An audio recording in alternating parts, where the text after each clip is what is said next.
சமூக சீர்திருத்தவாதி மருத்துவர் ஐயா அவர்கள்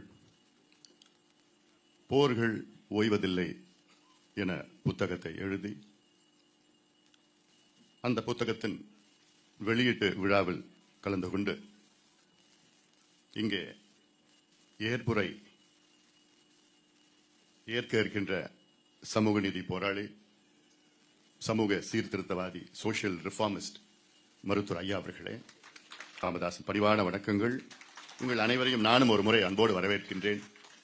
காரணம், இது எங்களுடைய ஐயா உடைய புத்தக வெளியீட்டு விழா, நூல் வெளியீட்டு விழா.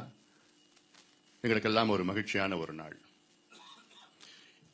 இந்த நூலை பற்றி நான் எதுவும் பேசப் போவது கிடையாது. காரணம், நீங்கள் எல்லாம் அதை படித்து நீங்கள் தெரிந்து கொள்வீர்கள். இங்க இருப்பவர்களுக்கு இந்த நூலை பற்றி உங்களுக்கு நன்றாக தெரிந்திருக்கும்.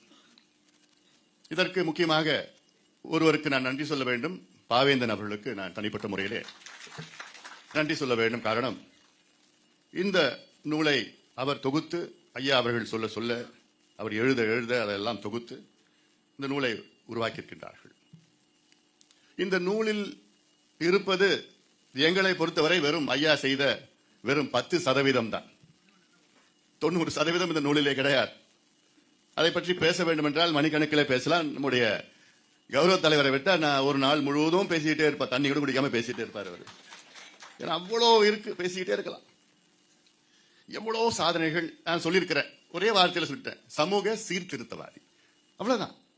Social reformist.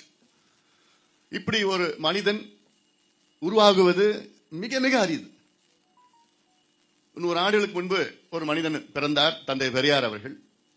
அவரும் ஒரு சமூக சீர்திருத்தவாதி, சோசியல் ரெவல்யூஷனரின்னு சொல்லலாம், சமூக போராளி என்று சொல்லலாம். அதே குணம் உடைய நம்முடைய மருத்துவர் ஐயா அவர்கள் சமூக சீர்திருத்தவாதி.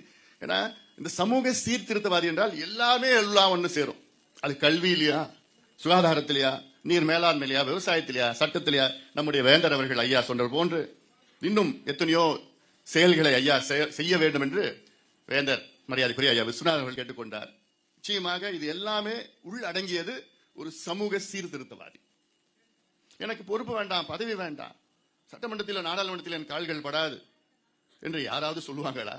சொல்லி எனக்கு இருக்கிறாங்களா? எனக்கு தெரிஞ்சு 2 பேர் தான் இதுக்கு முன்பு. எந்த பொறுப்பும் இல்லாமல், எந்த பதவியும் இல்லாமல். ஒருத்தர் மகாத்மா காந்தி, அடுத்தது ஜெயபிரகாஷ் நாராயணன், இன்று மருத்துவர் ஐயா.